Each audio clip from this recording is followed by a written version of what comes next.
hacer el video reaccionando al video que no tiene sonido, pero me di cuenta que no solo se entiende viéndolo, sino que lo más importante era la parte de inicialización del algoritmo del método del descenso del gradiente, cuando hizo la pregunta el profesor Marcel. Em, y voy a hacer es un video de esa parte. El resto es como es la parte de laboratorio, viendo el código se entiende y lo que yo estoy anotando, se entiende todo lo que estoy diciendo. Entonces no creo, es medio fastidioso estar solo viendo el video porque cuando estoy haciendo las cosas cambio de tema muy rápido. Entonces, bueno, es que es complicado seguir el ritmo, ¿no? Entonces, bueno, yo creo que como es la parte del laboratorio no es tan grave, sí voy a hacer un pequeño video de la parte de inicialización, porque en un momento cambiamos el tema y él pregunta por qué, o sea, cuando tenemos el vector inicial de beta dentro del algoritmo del descenso del gradiente, pues cómo escogemos ese vector. Entonces, esa pregunta sí me parece que le puedo hacer el video, ¿ok? Entonces, bien, la clase pasada, perdón,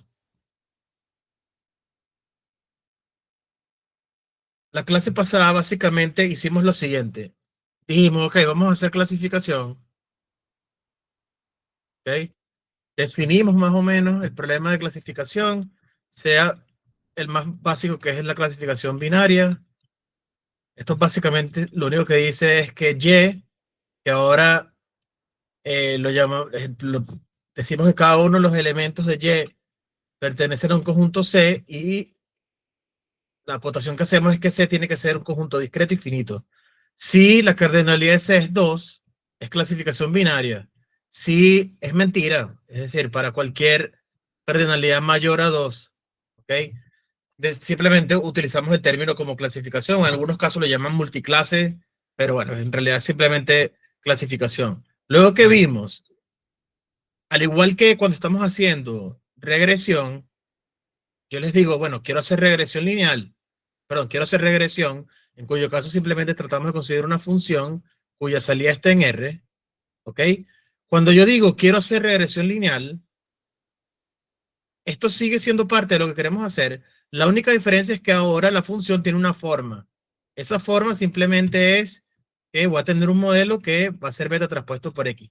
Esto es simplemente por el hecho de que acá digo, ok, ahora quiero hacer regresión lineal. Es simplemente decir, quiero que sea lineal. Existen otro tipo de regresiones en donde simplemente la relación que hay entre la X y la Y no es lineal y ya. Eso es todo. Entonces, para poder entre comillas, resolver este problema, si se acuerdan, definimos dos cosas. Uno, obviamente, cuál es la forma de la función, simplemente beta traspuesto por X. Y lo segundo era saber cuál es la función de pérdida. ¿Por qué? Porque la función de pérdida es la que me permite, entre comillas, ponderar todas las posibles Fs hasta poder conseguir la que queremos. En nuestro contexto, ponderar todas las posibles Fs es simplemente escoger el mejor vector de pesos posible.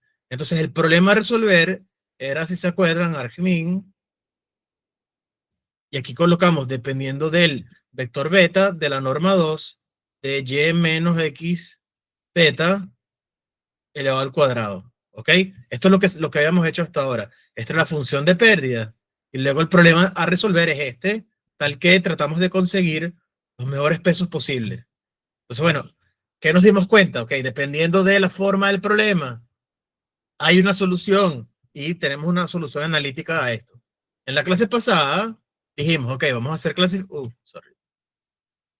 clasificación, ok. Luego digo, ok, no solo quiero hacer clasificación, quiero hacer regresión logística y como consecuencia tenemos una F y tenemos una función de pérdida. La función F nos dimos cuenta que es bastante similar a la función de regresión lineal. La única diferencia es que hago beta traspuesto por X y esta salida le aplico la función sigmoide. Uy, este es el peor. Le aplico la función sigmoide. ¿Ok? Ahora bien, esta es la función que yo quiero conseguir. De nuevo tengo que tratar de resolver un problema. ¿Ok? Y ese problema o la función de pérdida, utilizamos un área o un tema importante de teoría de probabilidades que es la función de verosimilitud y luego la log función de verosimilitud, en donde simplemente definimos, ok, partiendo de la distribución conjunta, llegamos a una expresión y si se acuerdan, lo más importante es asumir, y es el segundo paso, que hay independencia entre las variables aleatorias, en consecuencia yo puedo definir la conjunta como el producto de las marginales. Cada una de estas es simplemente la marginal, ¿ok? Para cada uno de los puntos de mi dataset. Eso es lo que estamos haciendo. ¿Qué les dije luego? Bueno, tener una productoria es un poco fastidioso a la hora de optimizar un funcional. Si logramos modificar esta función de tal manera que sea algo un poquito más sencillo de trabajar, nos ayudaría mucho, sobre todo porque si vamos a calcular el gradiente de este funcional, recuerden que el hecho de que tenga la productoria implica que vamos a hacer muchas veces la propiedad f multiplicado por g derivado. Esta es la derivada de f por la derivada de g más la derivada de g por la derivada de f. Es un poco fastidioso trabajar con esto. Es más sencillo, ¿ok? Si tengo sumas de cosas, vamos a llamarlas FIs, y la derivada simplemente sería la suma de sus derivadas, ¿no? Recuerden siempre que puedo decir derivadas o gradientes, lo intercambio, entienden cuál es la idea de lo que estoy tratando de decir. Para lograr esto, ¿ok? Hicimos la aseveración de que cuando estamos haciendo regresión logística, la hipótesis es simplemente le estamos dando un nombre a la distribución y simplemente la distribución es una Bernoulli. Eso es todo lo que estamos haciendo. Luego, la variable aleatoria es una Bernoulli. La función dentro de la Bernoulli para calcular el P, que es la probabilidad, es función sigmoide beta transpuesta por X. ¿Ok? Hice un paréntesis que para mí es bastante importante y lo recalco siempre. Estamos asumiendo que es una distribución de probabilidad, ¿ok? Aprovechándonos del hecho de que el rango de la sigmoide, ¿ok? Está entre 0 y 1. Es decir, esta función, recuerden que simplemente lo que hace es tratar de mapear valores en donde el máximo es 1 y el mínimo es 0. Entonces, como el rango se ajusta a el rango de una distribución de probabilidad, bueno, me aprovecho de ello y digo que esa es la función que yo voy a colocarle adentro a lo que yo quiero tratar de calcular. Luego que hicimos, ok, esto es una sola variable, okay, una variable es una Bernoulli, tenemos una productoria de Bernoullis. Entonces lo que hacemos acá luego es tratar de reescribir convenientemente esta función definida a trozo como una función que simplemente la tengo en una sola línea. ¿Ok? Les di el ejemplo de que esta definición es exactamente lo mismo que escribir esto. Basta con, voy a hacer nada más, bueno, puedo hacer las dos. Si tenemos esta función, ¿ok? Cuando y de i es 1, lo que sucede es que esta parte de acá está elevada a la 1, se queda. Tengo f de beta de xy. Y la parte de la derecha estoy haciendo 1 menos, vamos a tratar de borrar acá. La parte de la derecha estamos haciendo 1 menos algo elevado a la 0 y siempre me va a dar 1. En el caso contrario, cuando y de i es 0, cuando pertenece a la clase 0, esto lo estoy elevando a la 1, ¿ok? Perdón, lo estoy elevando a la 0, en consecuencia es 1, y me queda 1 menos esto elevado a la 1, y me queda simplemente 1 menos f de beta de xy, ¿ok? Entonces, para cada una puntualmente es una Bernoulli, la productora es lo que queremos ver cómo podemos trabajar. Llegamos a la definición con la productora y basta con simplemente, ¿ok? Dejarlo de esta manera.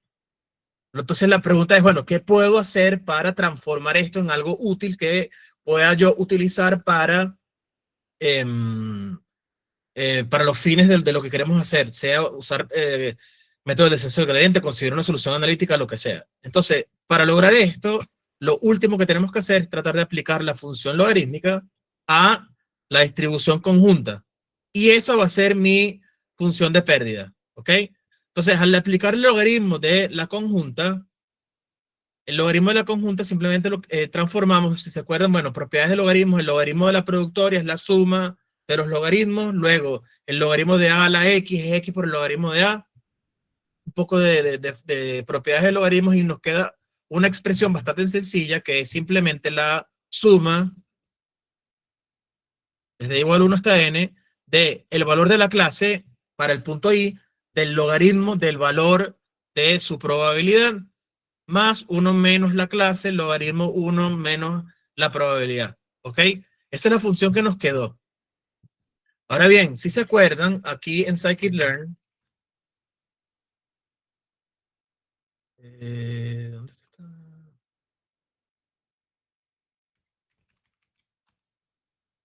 En scikit-learn, la única diferencia... ¿Qué pasó aquí? Segundo, que creo que... Ok. Hay una pequeña diferencia respecto a cómo lo tienen ellos. Ok. Ok. Ok, no me deja escribir, pero me acordé el nombre el otro día de la aplicación esta para rayar. Ok. No, color amarillo, ¿cómo era? Acá, ¿no? Aquí. Ok. La diferencia fundamental entre lo que ellos usan, se ve lo que estoy rayando, ¿no? Cuando cambio el tab de Chrome. Sí, sí. Ok. Esta es la función que ellos tratan de minimizar. Entendemos fácilmente esta parte y esta parte porque es exactamente lo que hicimos nosotros. Obviamente cambia la notación, muchachos. O sea, a veces ponen el XY como una letra mayúscula, el P, yo lo llamo F de beta. Ellos lo llaman P techo. No importa la notación. Por eso es que les cambia mucho la notación cuando doy clases, porque la gente acá en nuestra área, ellos deciden arbitrariamente cómo nombrar las cosas. ¿Ok? Em, la diferencia fundamental que no tenemos por ahora, espero que nos dé tiempo de hablar un poquito de esta parte, ¿ok? Son dos. Uno, aquí hay un término que podemos llamar de regularización, luego vamos a ver qué significa esto. Y además, si se fijan, hay unas S acá, y luego tengo aquí uno entre S. La particularidad simplemente es que la suma de estos valores da S, y cada uno de esos coeficientes son asignados a cada punto. Esto básicamente lo que está haciendo es un promedio ponderado de cada uno de los puntos que yo tengo de mi dataset. Esto es exactamente lo mismo cuando ustedes, por ejemplo, calculan su promedio ponderado en el Cardex. Proba, ahorita no me acuerdo, Proba tiene 4 créditos o 5. Me tienen que ayudar, no me Cinco. acuerdo. 5, ¿ok? Sistemas operativos tiene 6, ¿no? Sí, Cuando ustedes calculan su promedio ponderado, multiplican la nota por el número de créditos y dividen entre la suma de todos los créditos, ¿verdad? sí. Es exactamente lo mismo. Estamos haciendo un promedio ponderado. La idea de esto es simple, ¿ok? La idea es tratar de yo controlar un poco, ¿ok? El valor que tienen los elementos que yo tengo en mi dataset. ¿Cuándo esto es útil? Por ejemplo, imagínense que yo tengo un dataset. Esto sucede siempre en mi caso, ¿ok? Tengo el dataset. Vamos a hacerlo primero con otro ejemplo y luego regreso a neurosíndromes porque siempre estoy hablando de lo mismo. Imagínense que estemos haciendo un dataset de personas que tienen cáncer. Esta persona tiene, las personas que tienen cáncer y las personas que no tienen cáncer, ¿ok? Si yo voy por la calle y empiezo a preguntar a la gente, ¿usted tiene cáncer? ¿Usted no tiene cáncer? Evidentemente la mayoría de las personas no van a tener cáncer y voy a tener un pequeño porcentaje de personas que tienen cáncer, ¿ok? Si yo quisiera hacer un algoritmo, o sea, tratar de conseguir un algoritmo que me diga cuando una persona tiene cáncer y cuando no tiene cáncer, cuando una de las clases, entre comillas, le gana muchísimo más a la otra, ¿ok?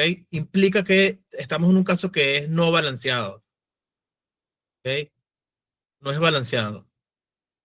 Entonces necesitamos técnicas para mitigar casos en donde la proporción de las clases está completa y absolutamente distorsionada. ¿Cómo logramos esto? Bueno, a los elementos que tienen cáncer les asigno un peso importante, tal que el poder relativo de la clase vaya a un punto en donde se asemeja un poco a los que no son cáncer. Entonces, puede ser que los pesos para la gente de cáncer lo coloco como un número mayor a 1, perdón.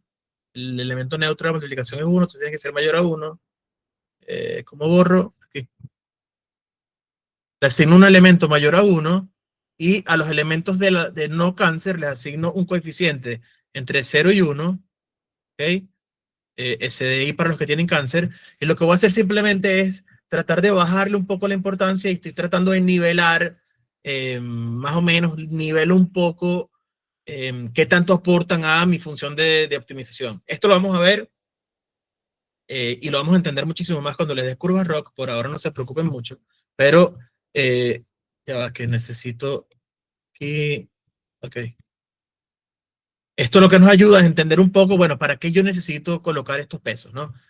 Luego, la parte de regularización, esto sí lo vamos a ver pronto, entonces, bueno, no tengo que dar una introducción porque la parte de colocarle peso a las funciones de pérdida es un poco avanzado, ¿no? Ok, bien. Entonces, llegamos entonces a la definición de nuestra función de pérdida. La última aseveración que les hice es que la función en realidad que voy a minimizar, ¿ok? Es el negativo de la función L. Esto es simplemente por lo siguiente. Esta función, ¿ok? Esta función es cóncava. Es decir, que tiene una forma más o menos parecida a esta. Por lo general a la gente en nuestra área le gusta minimizar cosas. Simplemente hacemos la minimización de menos esta función. ¿Ok? Y llegamos a la función que vamos a tratar de minimizar. ¿Ok? Entonces, para terminar, bueno, perdón, ahorita seguimos, esto ya es clase nueva, ¿ok? Admitir.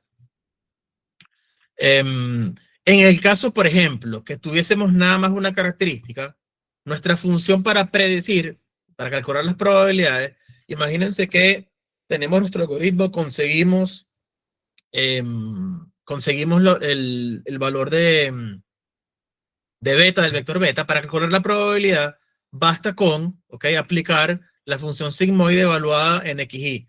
Luego que tengo los valores de beta. Entonces, si el mejor posible vector, voy a llamarlo, porque yo lo coloqué aquí como asterisco, no sé por qué uso esta notación, pero vamos a seguir con esta notación. Este es el vector que tiene beta 0 asterisco y beta 1 asterisco. Yo lo almaceno, este es el mejor, lo almaceno en algún lugar, y para calcular la probabilidad simplemente calculo esta funcional. Entonces, esto es para datos nuevos, ¿ok? En donde necesito saber cuál es la posible probabilidad de ese dato nuevo dentro de nuestro estudio. ¿Qué es lo importante? En el caso que yo lo escriba de esta manera, estoy diciendo que tengo una característica más el punto de corte. Entonces, aquí yo lo que asumo es entonces que X no me dice nada del número de filas y ni siquiera importa, tengo n filas. Por ahora, escrito de esta manera, tengo nada más una sola característica. Si yo quisiera agregar una característica nueva, cuando resuelva mi problema, basta con decir que aquí voy a sumar, ¿ok? Y aquí voy a agregar beta 2, asterisco, por la característica nueva. Entonces, lo que quiere decir es que la función, en vez de recibir una sola columna aquí, va a recibir la segunda columna, vamos a llamarla, bueno, vamos a cambiarle el nombre, la ZI, no importa cómo se llamen, ¿ok? Y tengo la ZI acá. Entonces, es sencillo de expandir, similar al caso de regresión lineal, ¿ok? Bastaría con simplemente decir que esta función recibe más de un solo parámetro y XY ahora es un vector. ¿Eso se entiende?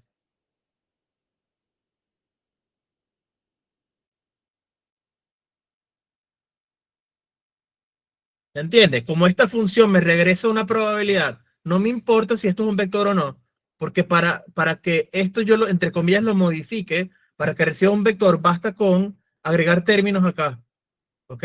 Beta 2, asterisco, X, DI 2. ¿Lo ven? Esto yo puedo expandirlo como yo quiera. Luego yo tenga la exponencial, aquí voy a tener, perdón, aquí voy a tener la exponencial de una suma y abajo voy a tener 1 más la exponencial de la suma esta. Esto es un número. La exponencial de un número es un número, la exponencial de un número es un número y me queda una probabilidad. Entonces, para efectos de mi función, la definición de mi función es lo mismo, no me importa. ¿Se ve? Ok. Recuerden que, por favor, si tienen una duda, me detienen y lo hablamos hasta el cansancio. Yo no tengo ningún problema, ¿ok? Pero si no me No dicen me quedó clara la diferencia entre ambos, justo las dos que tienen ahorita en pantalla. cuál y cuál, La función de pérdida de L y la predicción P.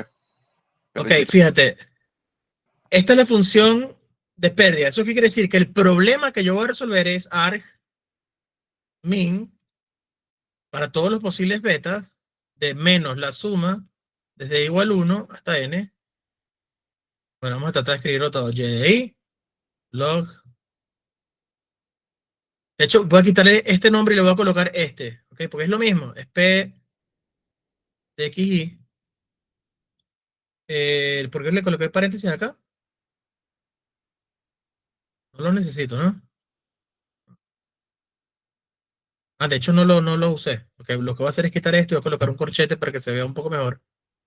Ok, ahora sí tiene sentido. Más 1 menos y de i, logaritmo, y, perdón, 1 y i multiplicado por el logaritmo de p de 1 menos p de xy. ¿Ok? Este es el problema que tengo que resolver. Cuando yo resuelvo este problema, estoy tratando de minimizar esta función, me da como salida un beta asterisco. ¿Ok? ¿Cuál es? No importa cuál es. Esto es lo importante de lo que hacemos. Lo interesante es entender el problema. Estoy tratando de definir la función que quiero minimizar. Ya llegamos a entender por qué este es el problema que queremos resolver. Esta es la función que queremos minimizar. Cuando lo resuelvo, tenemos los paquetes que nos van a dar la salida. Nos va a dar un vectorcito de salida. Este es el vectorcito que voy a usar acá para calcular la probabilidad para un punto nuevo. Pero es exactamente esta función. La única diferencia es que cuando estoy resolviendo el problema, en teoría, el vector está libre. Estoy tratando de conseguir la mejor solución posible.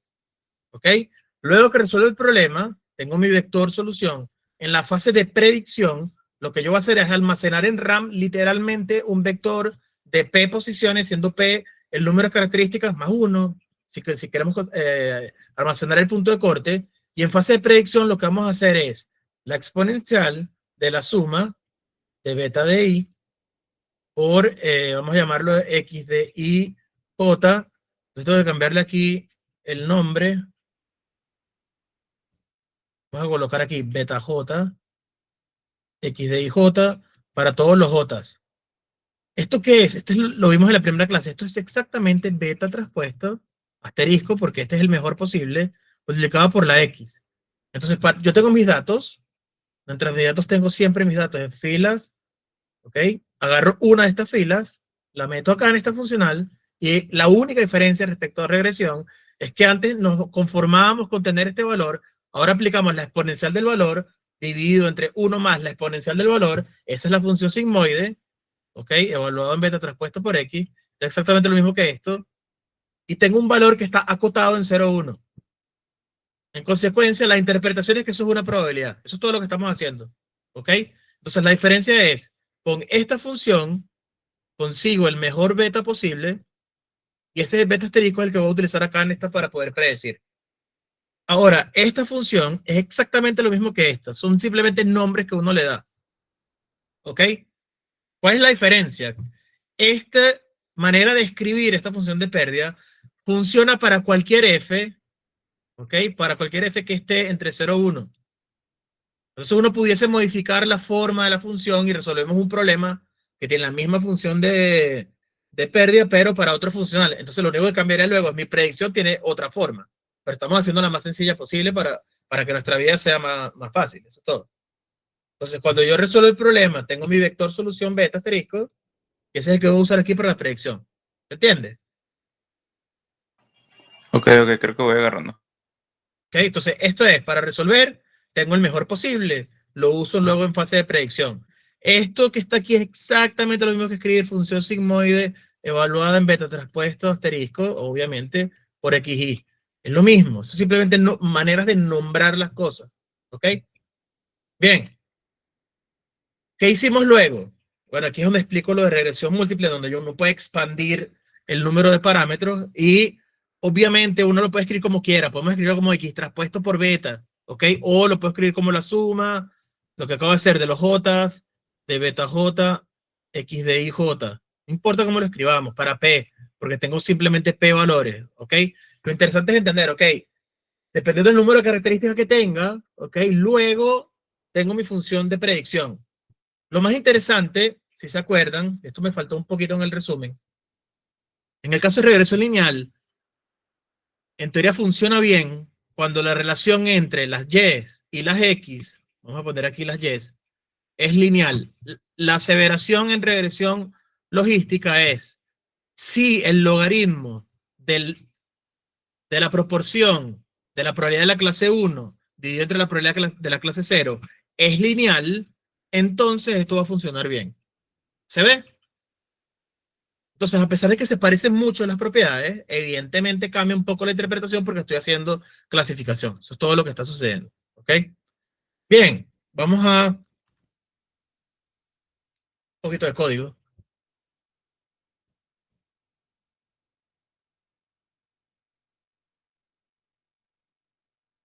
Vamos a usar el famoso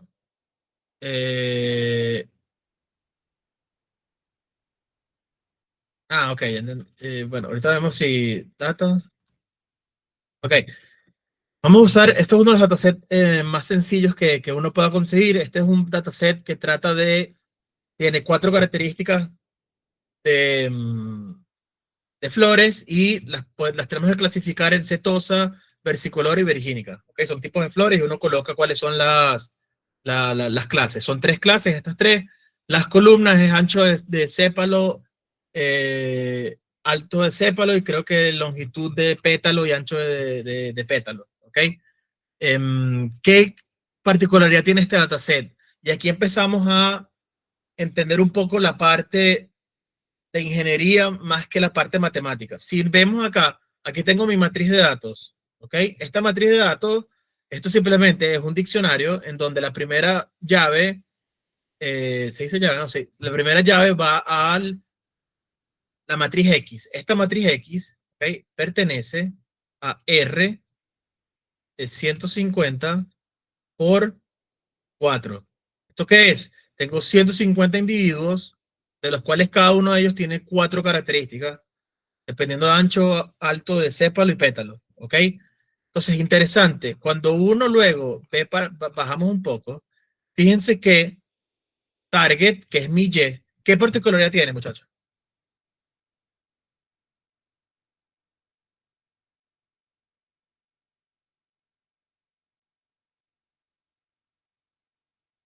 ¿Tiene muchos nulos o son todos naturales?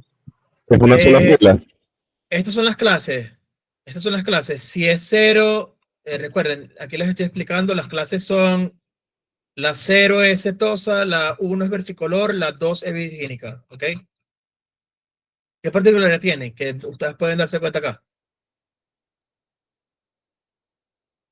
¿Qué les llama la atención como computista? Que es la misma cantidad para cada una. Perfecto. Primera aseveración. Tengo 150 individuos, son 50 por clase. ¿Ok? ¿Eso qué quiere decir? Lo que mencionamos antes acá, de que si están o no desbalanceados, en este caso están balanceados. Razón por la cual se usa para la primera clase de clasificación. ¿Ok? Entonces, primero, hay 50 por clase y son 150, es decir, está balanceado. Segunda cosa que les llama la atención.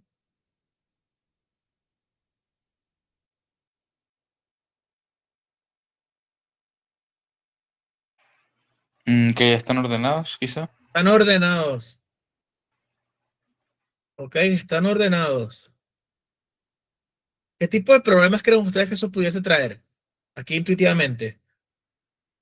Por ahora no pudiesen responderme la pregunta porque nunca se los he colocado como problema, pero ¿qué creen ustedes que pueda pasar? O sea que si fuéramos a graficar la clasificación se vería muy disparejo. ¿Por Pues qué? no, Creo que aquí tengo porque un tendríamos gráfico. bloques creo como de datos muy separados entre ellos. Bueno, eso es una...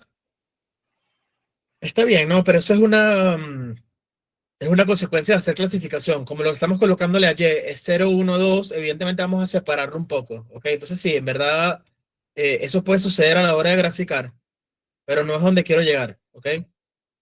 Pero, o sea, no está mal.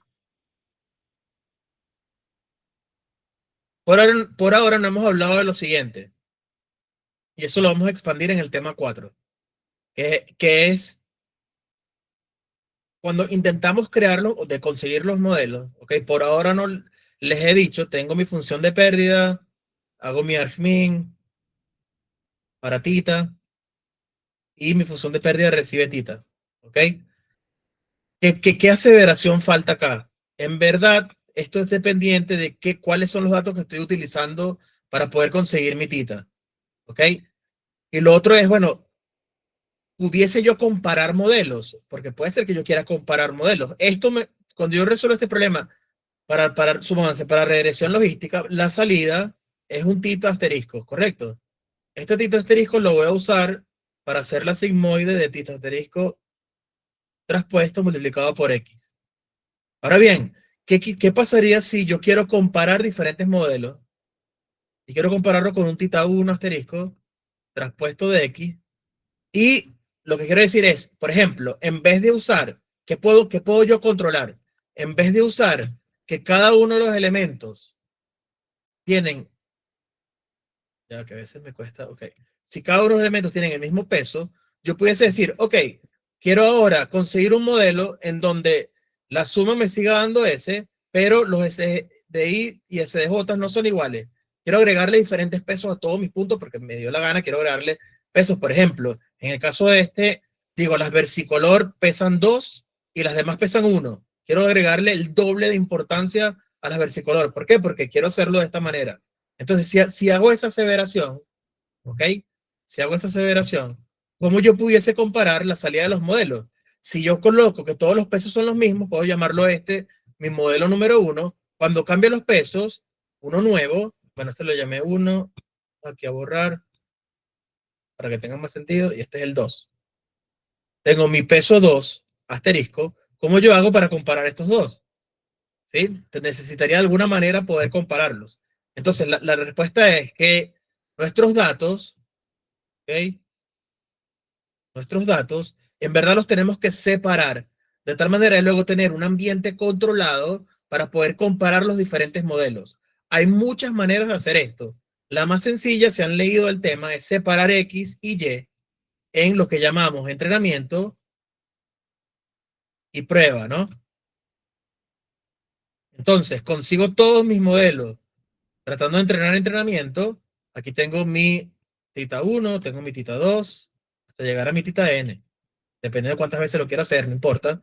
Yo puedo modificar las condiciones para crear mis modelos y luego los comparo todos en un ambiente controlado de prueba para ver cuál es el mejor posible. Por ahora no sabemos cómo compararlos. Yo les voy a enseñar obviamente cómo se hace, pero la idea fundamental es que, bueno, yo debería intentar separar mis datos de tal manera que tenga para todos ellos un punto en común y luego veo, ok, cómo se separan. Esto es exactamente lo mismo que cuando ustedes van a estudiar para un parcial, les doy la materia, agarran toda la materia y empiezan a aprender de los videos, empiezan a aprender de los notebooks y luego yo les hago un examen que está en un ambiente controlado que ustedes desconocen en teoría y el examen en teoría va a ser la prueba para determinar cuál es la mejor calificación perdón, la calificación que ustedes tienen para ponderar el rendimiento. Evidentemente, cuando yo entreno, yo no debería conocer los datos de prueba, porque si los conozco, como, disculpen la palabra venezolana, es como caletrearse lo que uno está intentando aprender. La idea fundamental nuestra no es solo conseguir un buen modelo, sino un buen modelo, y aquí agregamos el primer término importante del curso, que generalice bien. Entonces no podemos agarrar tipo la mitad, la primera mitad de estos Correcto. datos porque nos quedamos sin la última. Perfecto. ¿Qué sucede con estos datos? El proceso para separar X y Y, ¿ok? Usa mucho, y ustedes lo deben conocer, un tema importante de seguridad que se llaman los RNG. Para los gamers, estos es los generadores de números aleatorios que nos fastidian cuando estamos tratando de jugar, ¿ok? Estos señores nos van a ayudar a intentar separar estos datos en teoría de una manera aleatoria, tal que, ¿ok? Por ejemplo, yo puedo decir, ¿ok? La proporción de elementos de la clase 0, 1 y 2 en el conjunto de entrenamiento debería parecerse a la poblacional. ¿Esto qué significa? Si la probabilidad de versicolor es 1/3, ¿ok? Cuando yo separe mis datos, la probabilidad de versicolor dado del conjunto de entrenamiento debería parecerse a 1/3. Si mi separación es, por ejemplo, imagínense que yo quiero separar los datos, ¿ok? Entrenamiento, quiero colocar el 70% de los datos y en prueba quiero colocar el 30%. Si yo no separo aleatoriamente este dataset, ¿qué va a suceder? El 70%, no nos vamos a poner a calcular, vamos a llegar a la conclusión de que es aquí, ¿ok? No sé cuál es el valor, no importa. Si yo separara mi arreglo, ¿okay? Todos los elementos a la izquierda de este pertenecen a entrenamiento, todos los elementos a la derecha pertenecen a prueba. ¿Qué va a suceder? Todos los elementos de la clase 2 van a estar en Y de prueba, ¿ok? Y en X de prueba, obviamente. ¿Sí? En consecuencia, estoy tergiversando la distribución poblacional, que sí la tengo. Ahora bien, aquí estoy usando distribución poblacional como si fuese en probabilidades la población. Obviamente esto es una muestra aleatoria de las plantas del mundo y luego consigo el modelo en esta muestra aleatoria. Ahora bien, la distribución de la muestra aleatoria me dice que la probabilidad de cada una de las plantas es 1/3 porque tengo 50 de una, 50 de la otra y 50 de la otra. Entonces, cuando yo quisiera comparar mis modelos, para este caso particular, la parte de ingeniería de una, tenemos que entender, ok, este dataset hay que separarlo usando sampling aleatorio, ¿ok? O como mínimo estratificado diciendo, quiero respetar exactamente la proporción. Y si quisiera respetar exactamente la proporción, tengo 50 de cada una, ¿ok? Y puedo hacer, por ejemplo, escojo 40 para entrenamiento, 10 para prueba, 40 para entrenamiento, 10 para prueba, 40, 10. Ya, mientras voy escribiendo, voy empeorando la caligrafía. Ya vamos a tratar de... Terrible, ok. 40, 10. Ok, ya. Vamos a hacerlo con calma. 40, 10.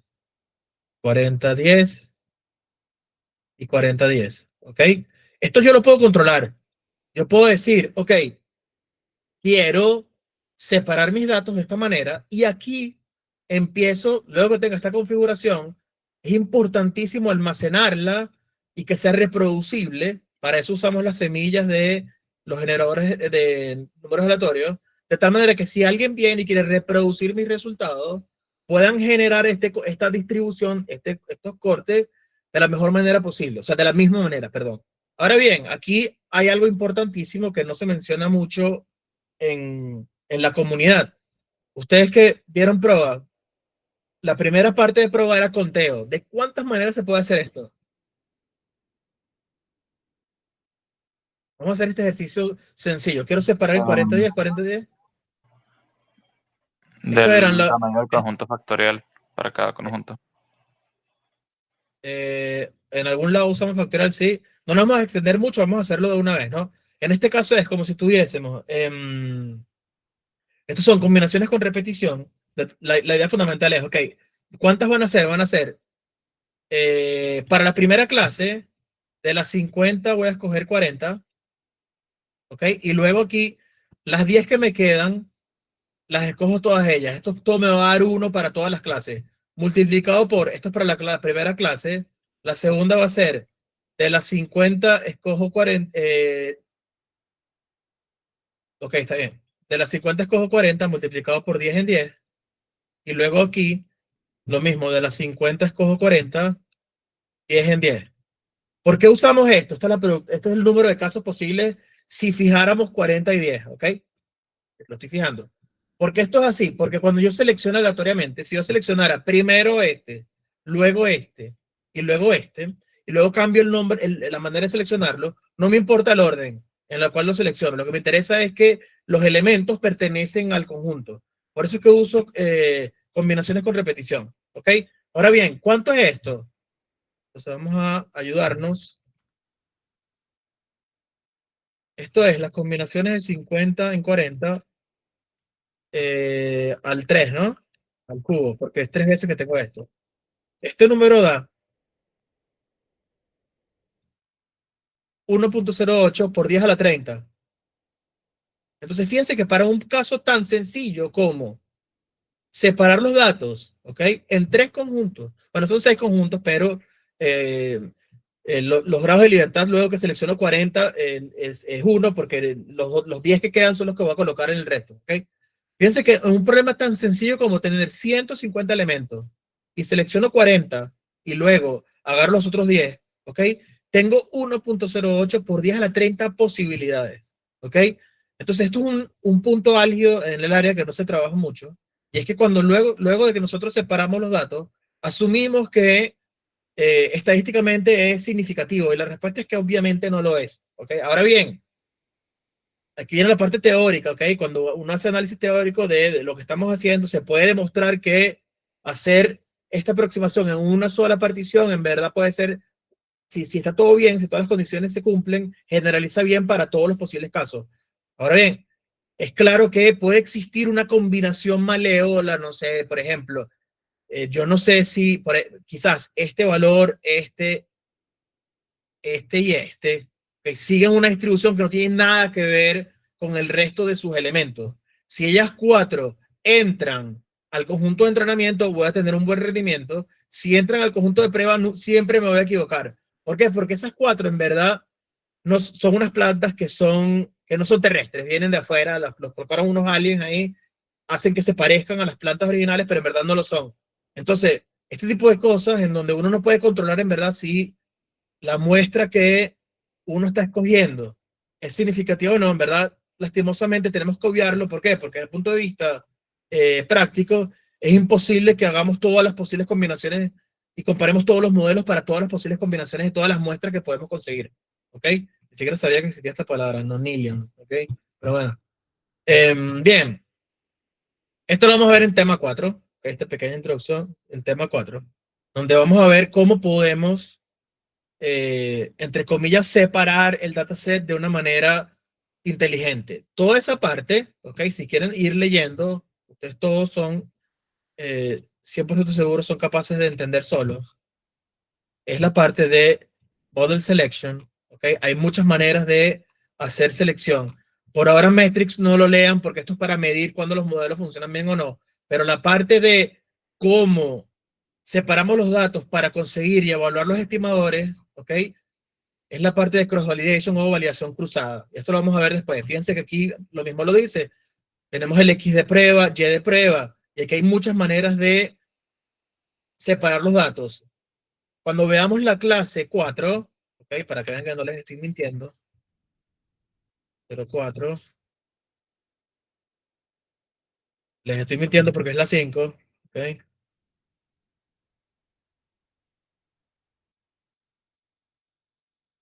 Fíjense que en algún punto, aquí les doy una pequeña introducción, en algún punto usamos unos diagramas similares a lo que está haciendo acá la gente de Scikit-Learn. Okay, aquí les voy a enseñar cómo separamos los datos.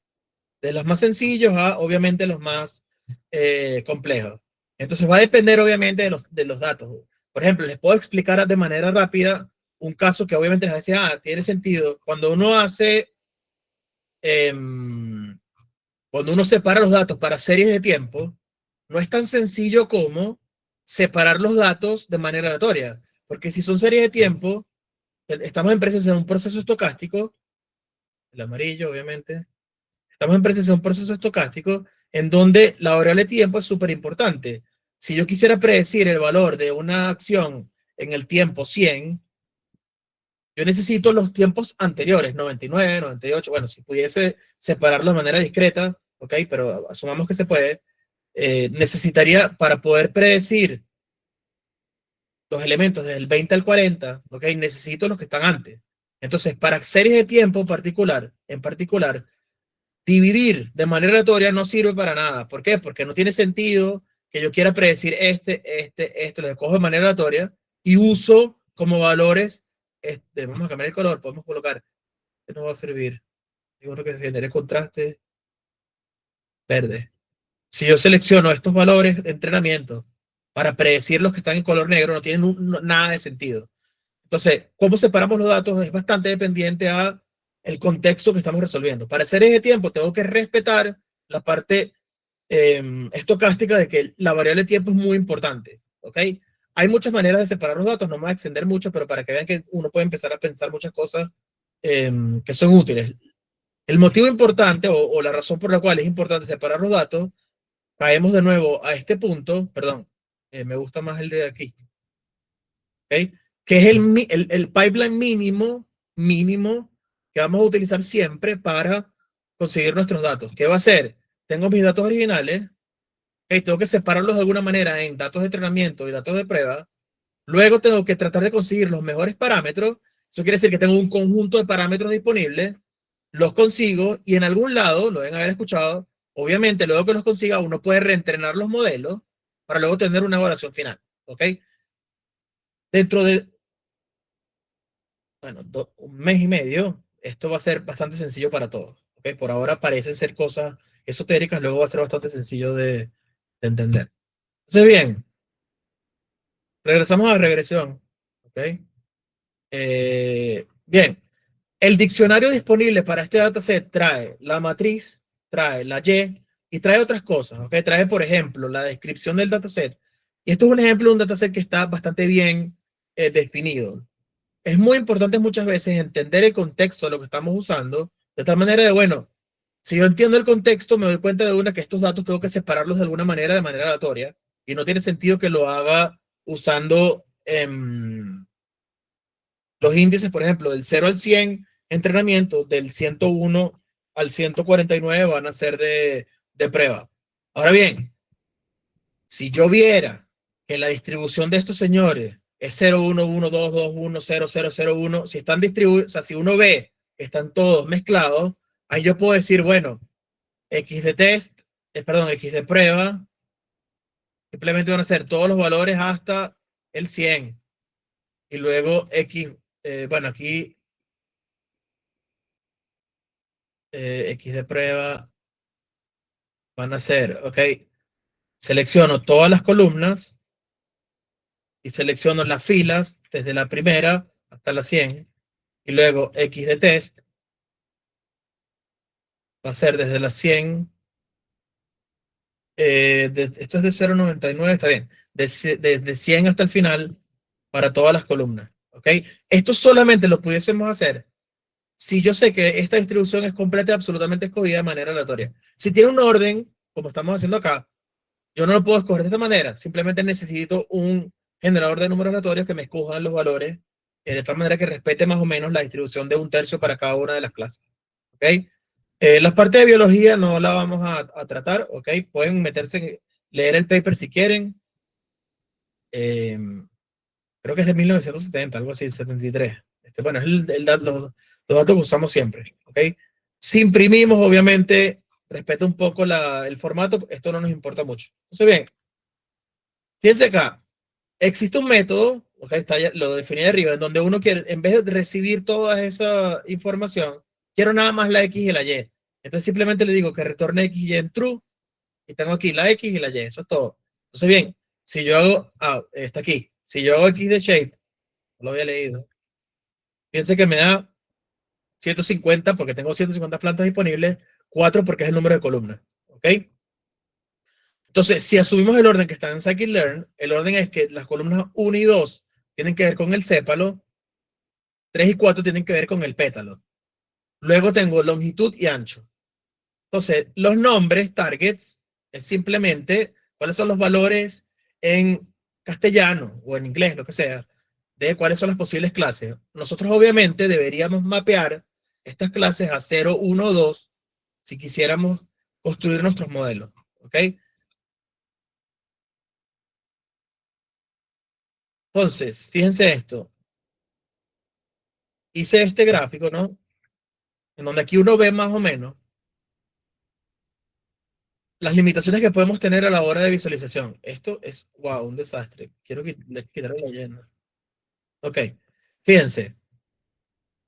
Si yo les digo, vamos a tratar de copiar esto, o lo vamos a colocar aquí abajo. Ok, si este es vamos a colocar acá. Si este es el orden, ¿qué estoy graficando? ¿Qué es X y qué es Y?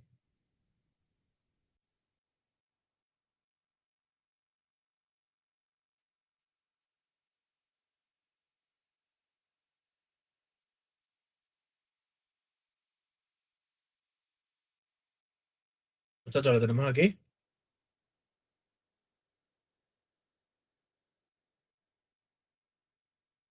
Es el eje X.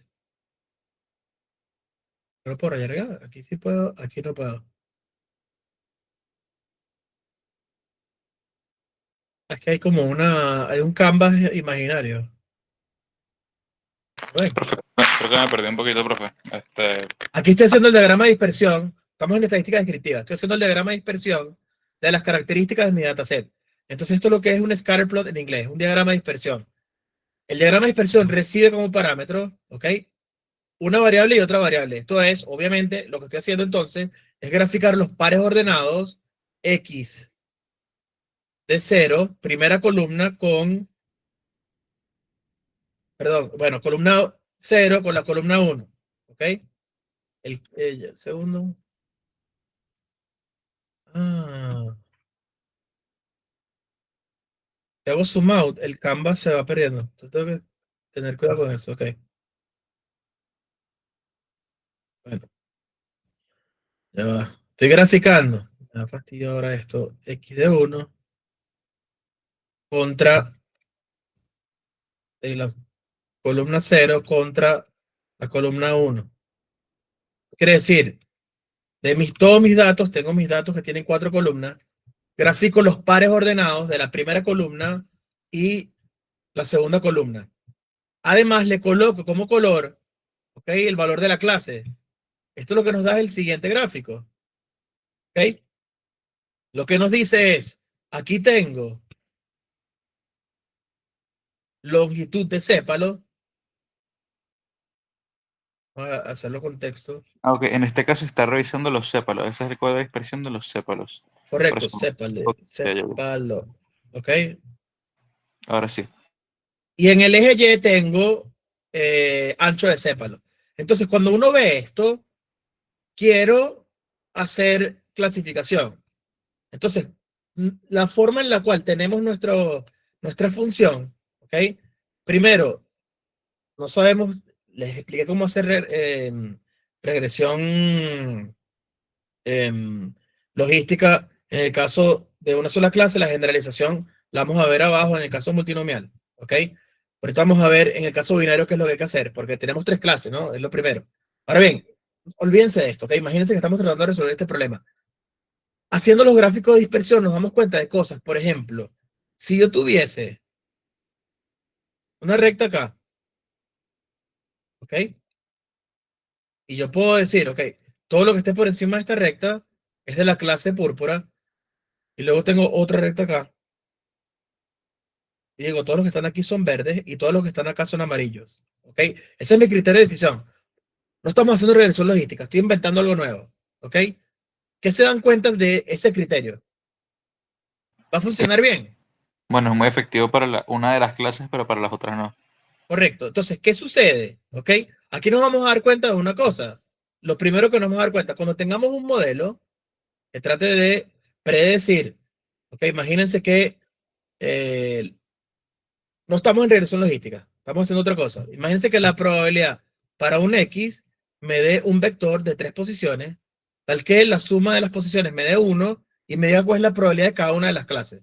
Entonces, imagínense que el X es uno de los púrpuras, me da 0.8, 0.1, 0.1. ¿Ok? Yo digo entonces, ok, bajo mi criterio decisional, ese X nuevo es un púrpura. Imagínense que es este valor que está aquí. ¿Qué pasa? Si lo que está entrando es este valor, ¿ok? Imagínense que por mala suerte, la probabilidad para ese valor me da 0.01, no es de los púrpuras, pero me da amarillo, me da 0.6 de amarillo y me da 0.3 de azul. Entonces, este señor lo clasificó con amarillo. Entonces, lo que nos tenemos que dar cuenta es, cuando vayamos a evaluar los modelos, créanme, nos vamos a equivocar. Vamos a tener casos en donde simplemente la predicción para ese punto particular es errónea, pero mi objetivo es tratar de predecir lo mejor posible para toda la población, para todos los casos. Entonces, cuando yo tengo ese escenario, vamos a definir diferentes métricas que me permiten determinar si está funcionando bien el modelo o no. La más sencilla es proporción de casos que hago bien mi clasificación entre todos los posibles. ¿Ok? Esto en inglés se llama accuracy. En español lo llaman precisión. ¿Ok? El tema fundamental es que en inglés hay otra métrica que se llama precision. Entonces tenemos que tener cuidado estamos hablando en español o inglés. Pero la más importante clasificación es accuracy, que me dice, por ejemplo, si mi precisión es del 90%, quiere decir que en promedio, en el 90% de los casos, clasifico bien. Obviamente, nuestro objetivo es que sea el 100%, pero a veces va a ser simplemente infactible el hecho de que podamos tener un modelo infalible. Nos vamos a equivocar. La idea es tratar de equivocarnos lo menos posible. ¿Ok? Entonces, bien, regresando a regresión logística, tenemos un pequeño problema. Tenemos 3 clases y yo les he enseñado a hacer nada más binaria por ahora. Entonces, fíjense, aquí usamos otro gráfico. Hoy en día con herramientas como Cloud se pueden hacer barbaridades con los gráficos. Entonces, bueno, la parte gráfica es importante, pero es bastante sencilla de reproducir con AI, ¿ok? ¿Qué estoy haciendo aquí?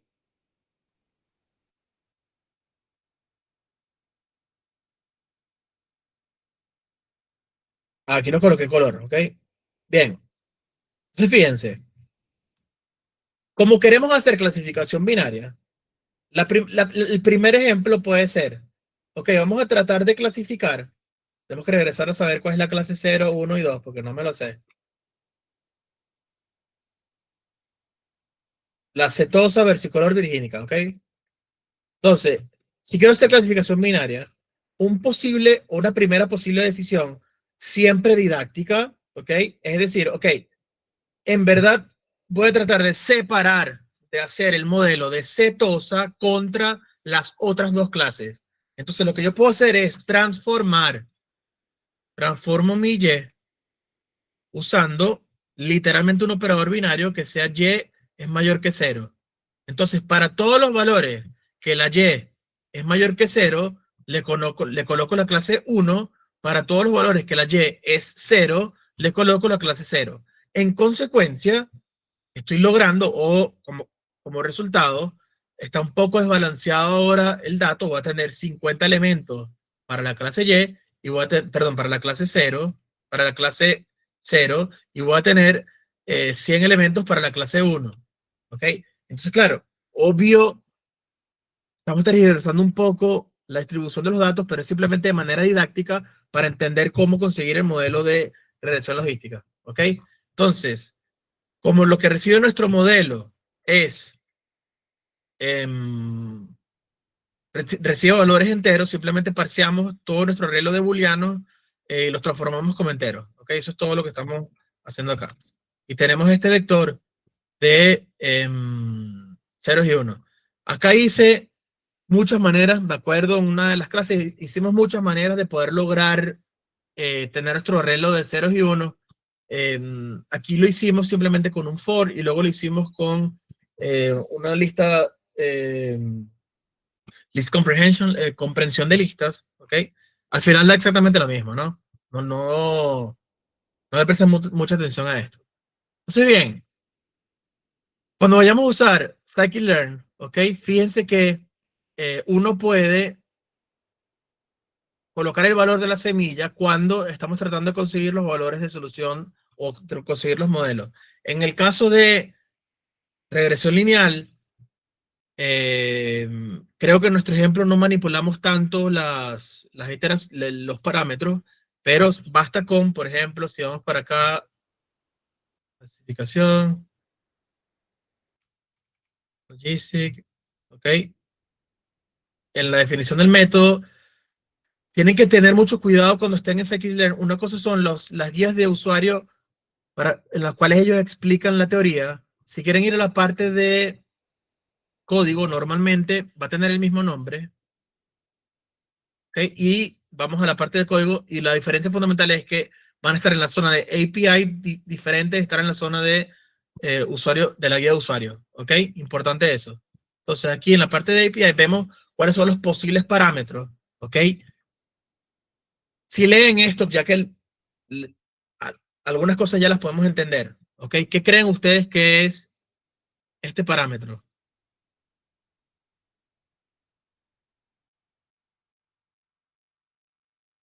Dice penalty L2. ¿Qué creen ustedes que es?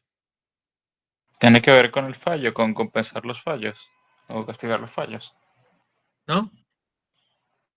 Esto es la norma 2. ¿Los puedo ayudar un poco? Esto es norma 2. ¿Es cuánto se aumentan los errores?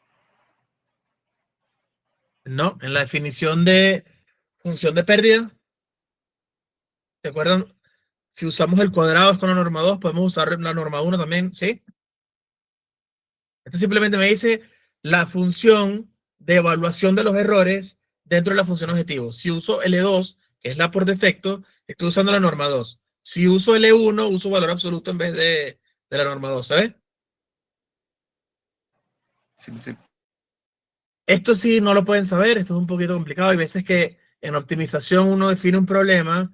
Para cualquier problema de optimización hay un problema asociado que se llama el problema dual y uno puede comparar las soluciones del problema dual con las soluciones del problema el problema que resolvemos nosotros, que yo lo llamo el problema de optimización. En teoría de optimización se llama el problema primal.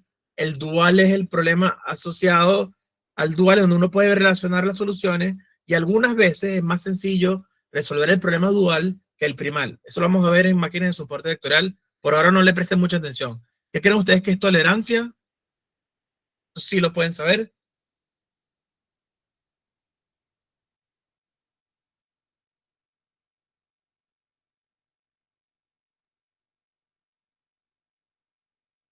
Lo vimos cuando escribimos el método del descenso del gradiente. ¿En qué momento dices que ya conseguiste la respuesta apropiada? Correcto, este es el error relativo entre las soluciones de nuestro vector en la iteración t décima respecto al vector en la solución t-1. Cuando hago esto es menor o igual a tol. ¿Ok? Eso es lo que estamos haciendo. Esto por ahora no pueden saber. Esto sí, quiero o no quiero, punto de corte. Y puedo seguir.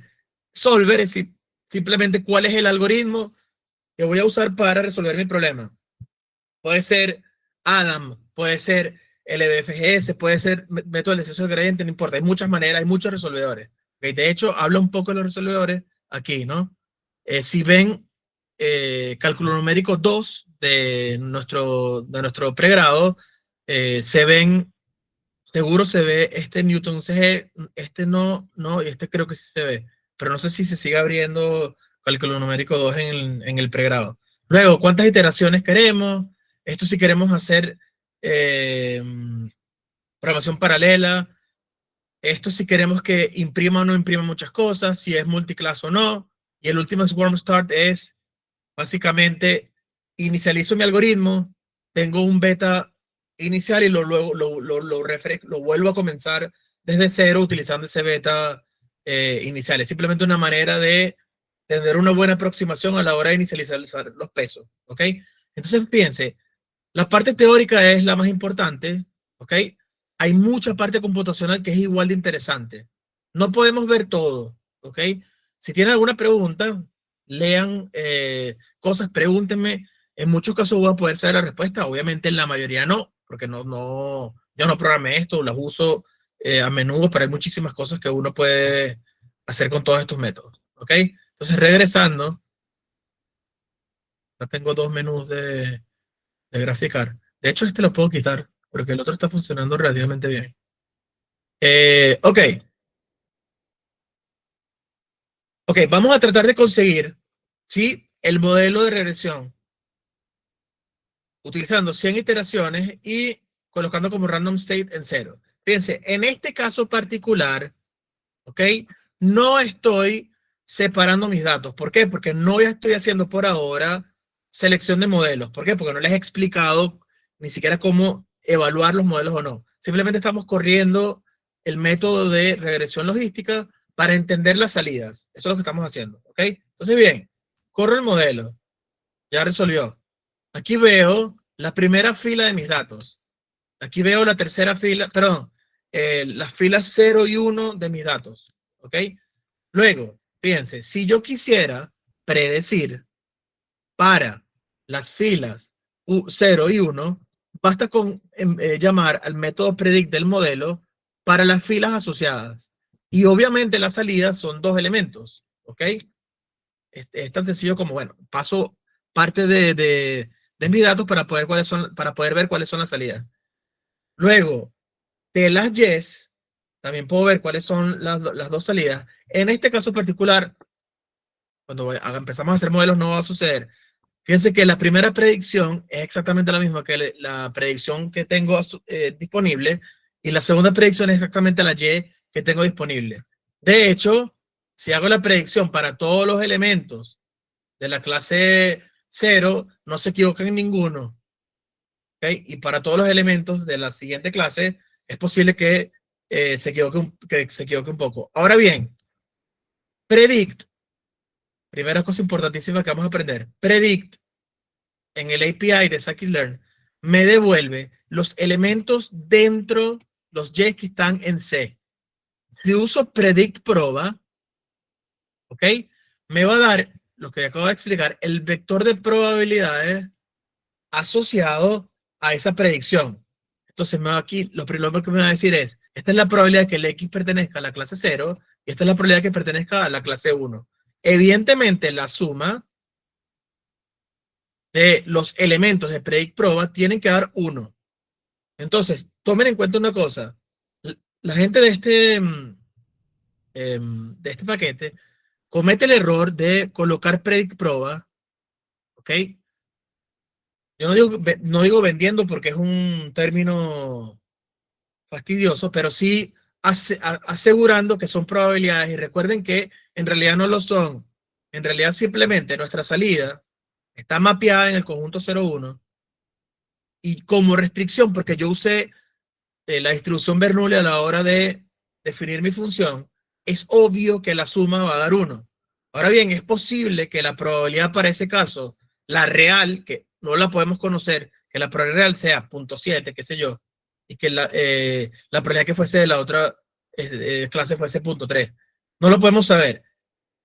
Si hay una relación lineal entre el logaritmo del ratio de las probabilidades, ¿ok? Va a funcionar bien y deberían parecerse las probabilidades reales. ¿Las podemos conocer? Nunca las vamos a conocer. Lo importante es la interpretación. La interpretación es, yo sé que la suma me va a dar 1 y dependiendo de cuál es el máximo, es la que yo digo, ok, esta es mi salida, la clase que yo voy a asignar es el valor máximo. Entonces, en este caso, el model predict, ok, el criterio decisional es max, bueno, en realidad es Rmax, ok, de la salida de model de predict proba del vector de probabilidades, vamos a llamarlo P, ok. Entonces, ¿esto qué es? Tengo 0.98 y vamos a poner aquí 1.5. Selecciono el que tenga el valor, el mayor valor, y el índice es 0. Esa es la clase. Eso es lo que estamos haciendo, ok. Si lo hago para 3 elementos, para 3 primeras filas, fíjense que se ve que nuestro modelo está aprendiendo algo. ¿Por qué? Porque las probabilidades son distintas. ¿Eso qué quiere decir? Dentro de mi criterio decisional, estamos en 4 dimensiones, no en una, ¿ok? Asumimos que es una desde el punto de vista gráfico. Cuando yo tengo aquí mi X, ¿ok?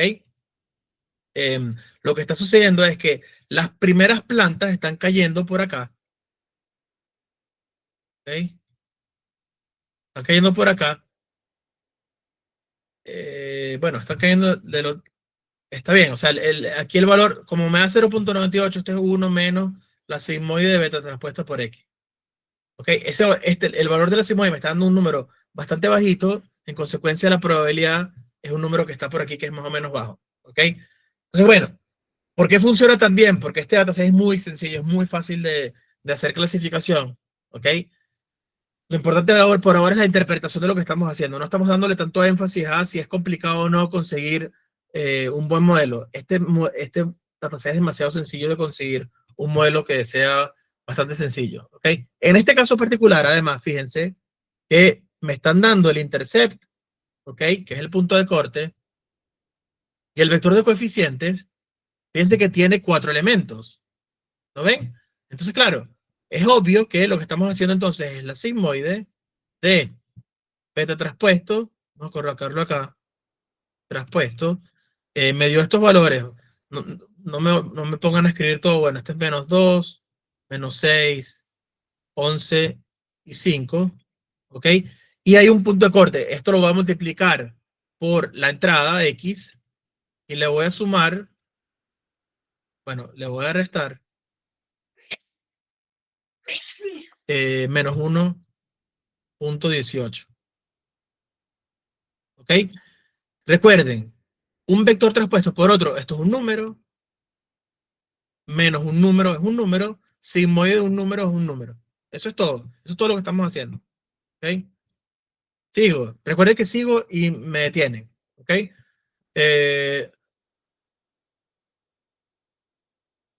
Bien. Luego hablamos un poco del penalty. ¿Ok? Entonces, fíjense. Yo quiero reproducir usando, usando scikit-learn. Quiero reproducir usando todo lo que les di. ¿Ok? Para que vean que ellos están haciendo la misma cuenta. Esta es la función de predicción que yo les dije. Quiero reproducirla yo sin usar el predict proba. Entonces, fíjense.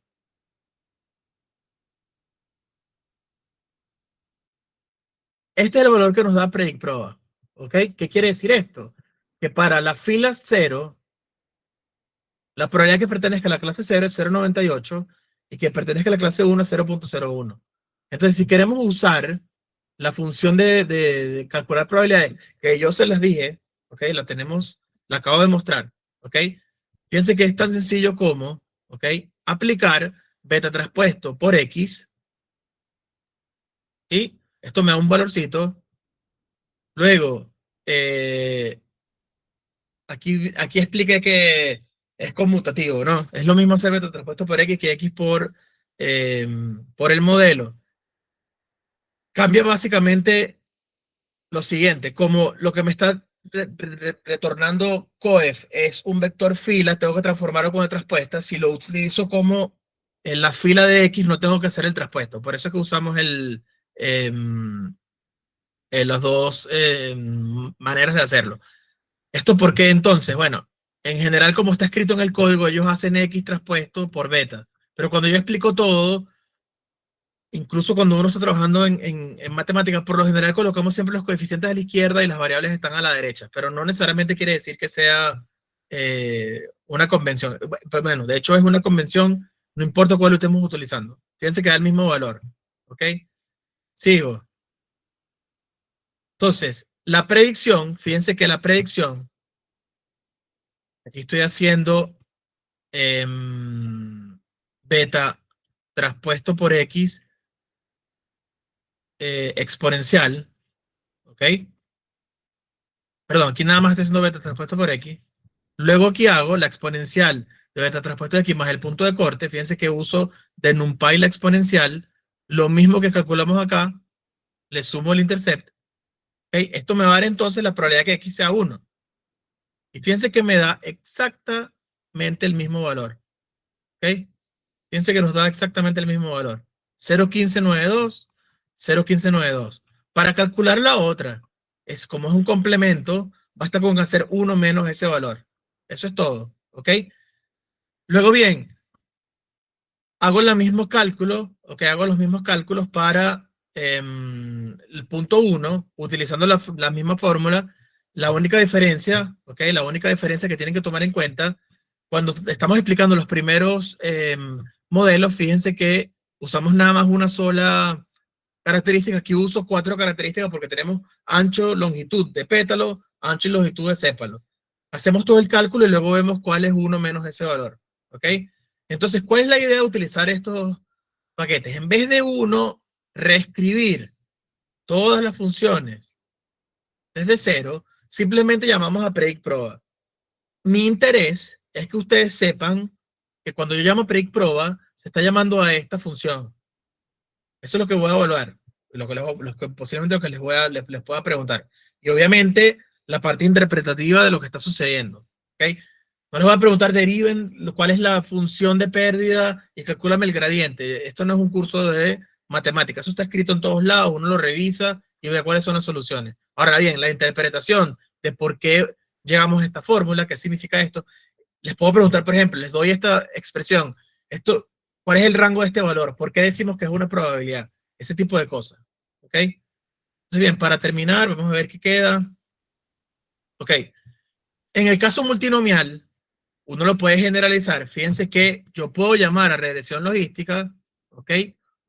Diciendo que multiclase es multinomial. Y la diferencia fundamental es la siguiente. Aquí sí cambia un poco la interpretación. Cuando escribimos la función objetivo, si yo digo que es Bernoulli, ¿ok? Quiere decir que mi variable aleatoria toma los valores 0 o 1. Cuando yo digo que es multinomial, toma los valores 0, 1, hasta acá menos 1. Y luego cada una de ellas tiene su proporción. Pero, ya vamos a borrar, no sé por qué, no me acuerdo por qué debo usar esto, porque cambia el tamaño de... ok, clase 0, probabilidad 0, clase 1, probabilidad 1, hasta llegar a la clase n-1, probabilidad de n-1. Entonces, la multinomial es una generalización de la Bernoulli, siempre y cuando la suma de todas ellas es de 1, y tengo n-1, bueno, tengo n posibles clases indexadas desde 0 hasta n-1. Para calcular las probabilidades, ¿okay? Basta hacer lo siguiente. Para todas las clases, exceptuando la última, ¿ok? Hacemos este cálculo.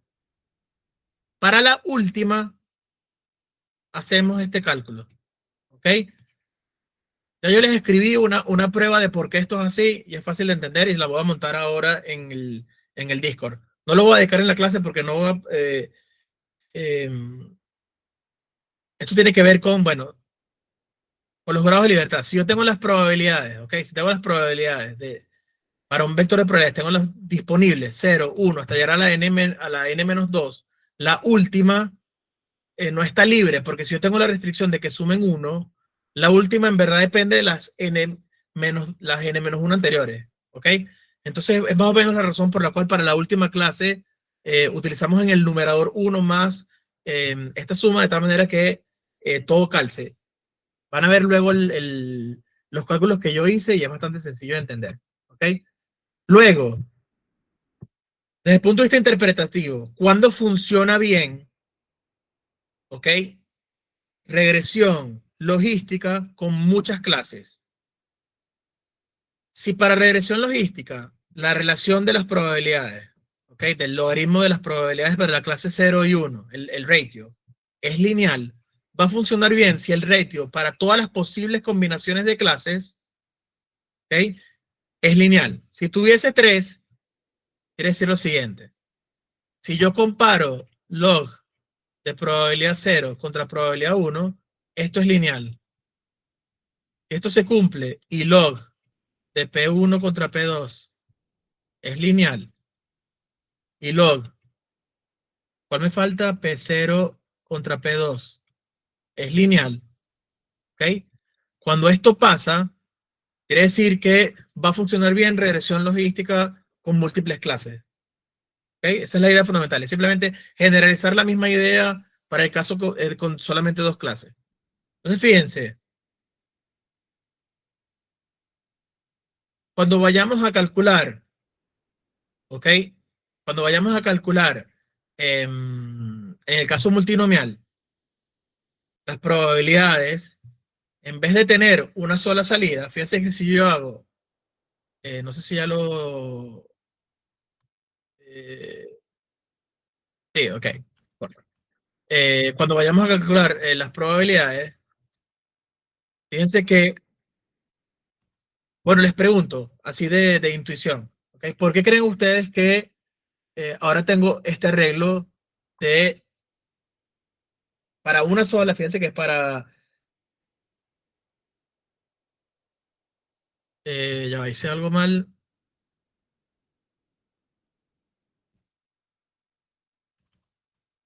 Ok.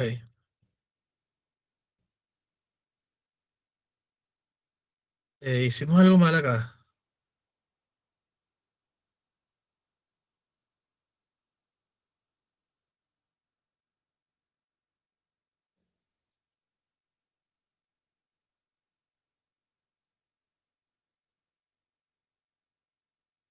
Algo pasó con el multiclass porque fíjense que Ah, ya sé lo que pasa. Qué tonto. Tengo que...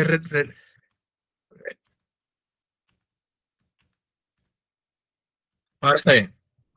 O sea, ¿qué estaba pasando? Ok, ahora sí está bien. Lo que sucedía es que no refresqué el dataset, en consecuencia, seguíamos teniendo la Y como clasificación binaria. Aquí tenemos que refrescar el dataset de tal manera que las entradas de Y sigan siendo 0, 1 y 2. ¿Ok? Ahora sí está bien. ¿Por qué creen ustedes, ¿ok?, que primero, la salida de probabilidad para las primeras dos filas ahora tiene 3 elementos? ¿Por qué creen ustedes que tiene 3 elementos? Antes teníamos 2, ahora tenemos 3. ¿Por qué?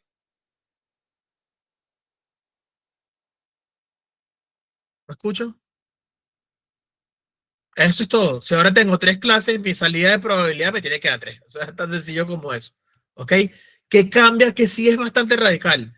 Fíjense que ahora tengo 3 puntos de corte y tengo una matriz de 4 pesos por cada una de las clases. Y eso tiene que ver, ¿por qué? Porque si es multinomial, ¿ok? Segundo, volvió a cambiar el tamaño. Al ser multinomial, cuando nosotros calculamos la probabilidad, seguimos esta fórmula. Entonces, para poder calcular la probabilidad de que la X, es increíble, okay, de que la X pertenece a la clase késima, usamos los pesos asociados a la clase késima. Si tengo 3 clases, voy a tener un beta 0 para la primera clase, beta 1 para la segunda, beta 2 para la tercera clase, y además el punto de corte, vamos a llamarlo beta 0, 0, beta 1, 1 y beta 2, 2. ¿Sí? Entonces, el hecho de decir, perdón, vamos a hacer regresión logística con múltiples clases implica que lo que estamos almacenando desde el punto de vista del modelo ahora se multiplica radicalmente. Es lineal lo que se multiplica, no es tan grave lo que está sucediendo, ¿ok? Pero vemos aquí ya un caso en donde el hecho de hacer o conseguir modelos, en el caso de multiclase, implica que desde el nivel de almacenamiento, ¿ok?, es obvio que estamos resolviendo un problema que es un poco más complejo, en consecuencia deberíamos almacenar muchas más cosas. Por lo general, cuando llego a esta parte, les dejo aquí a ustedes, no de tarea, pero para que reproduzcan los resultados, ¿ok? La primera fila, por ejemplo, usando esta fórmula, ¿ok? Es bastante sencillo porque lo único que tienen que hacer es copiar lo que hicieron antes y lo que cambia es que model de coef, en vez de ser el de 0, ¿ok? Aquí tienen que ver cuál es el verdadero coeficiente que tienen que utilizar dependiendo de la clase que quieran predecir. Pero tienen los puntos de corte, tienen todos los coeficientes para todas las clases y es bastante fácil de hacer el cálculo. ¿Ok? Bien.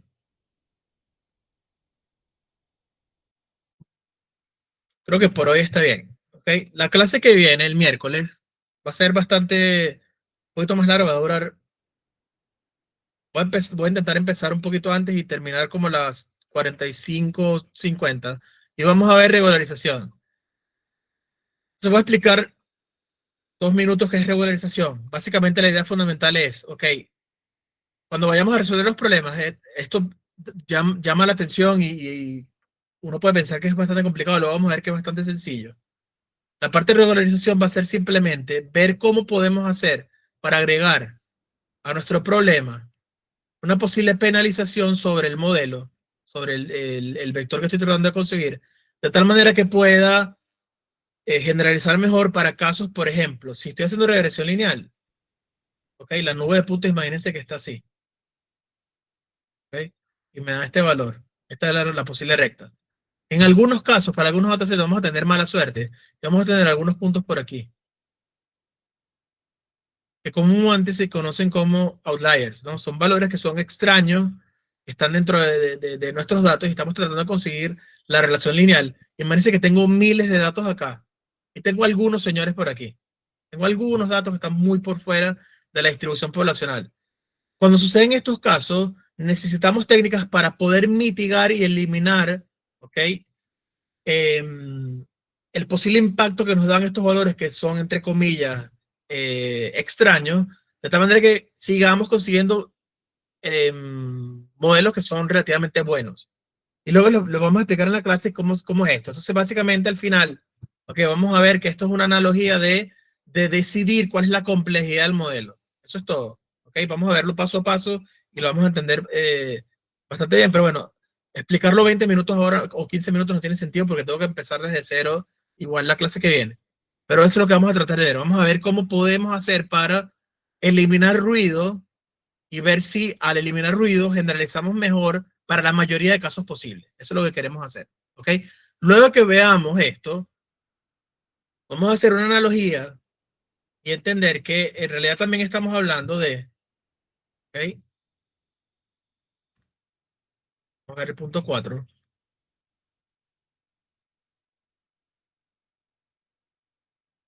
Cuando uno habla de... cuando los modelos están funcionando relativamente bien, dependiendo de si tengo los valores, estos valores atípicos, outliers. Ok, vamos a esperar que cargue este señor. Luego vamos a ver que uno puede controlar el rendimiento de nuestros modelos si la mayoría de mis datos están condensados en un solo punto y mi modelo en verdad está prediciendo acá, hay un problema acá obvio de predicción. Me estoy alejando un poco del valor real. Esto es lo que se conoce como, y lo deben haber escuchado muchísimo en el contexto de la gente de inteligencia artificial, que se llama el famoso bias. ¿Ok? Luego, si tengo dispersión de los datos, ¿ok? En este caso hay mucho bias y alta y baja varianza de los datos porque están más o menos almacenados en una nube de puntos. Luego aquí tengo, perdón, estaba leyendo lo que no era. Esto es mucha varianza, obviamente, esto es mucha varianza de los datos alrededor de un solo punto, pero fíjense que mi modelo igual tiene un posible bias sobre las posibles predicciones. Luego, esta es la idea en un escenario ideal de lo que pudiésemos tener, lo que pudiésemos querer.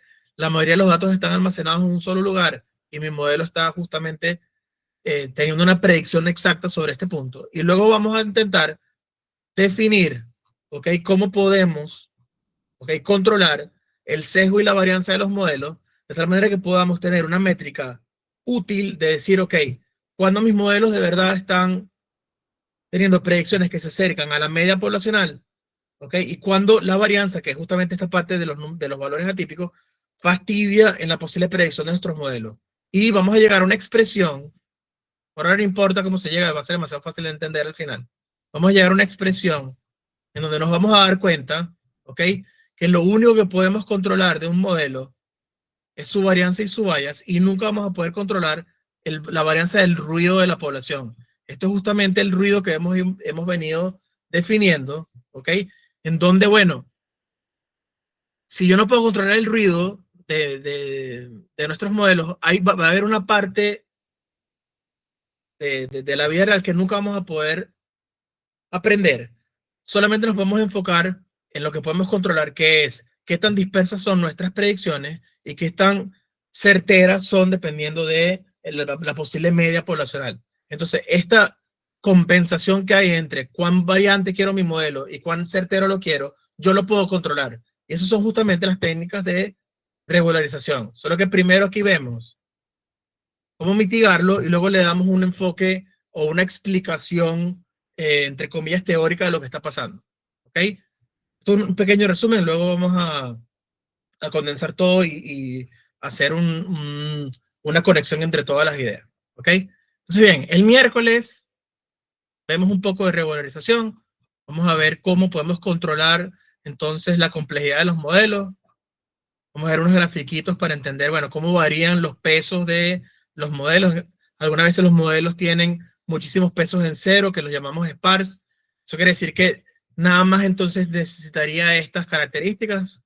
Vamos a ver qué tipos de modelos me generan este tipo de soluciones. Vamos a ver otros modelos que reducen el ruido, pero me quedan muchos valores que son bastante chiquiticos. ¿Okay? Luego vamos a ver muchos ejemplos al respecto y vamos a entender cómo con regularización controlamos la complejidad, aumentamos un poquito la varianza, perdón, reducimos mucho la varianza de nuestros modelos, le agregamos un poquito de bias, pero lo vamos a poder controlar y entender de manera numérica qué significa esto.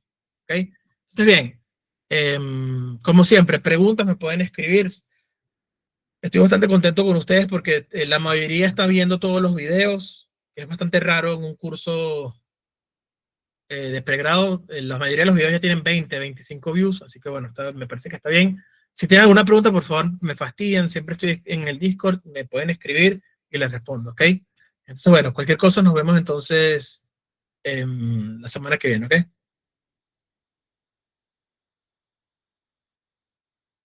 Gracias. Feliz fin.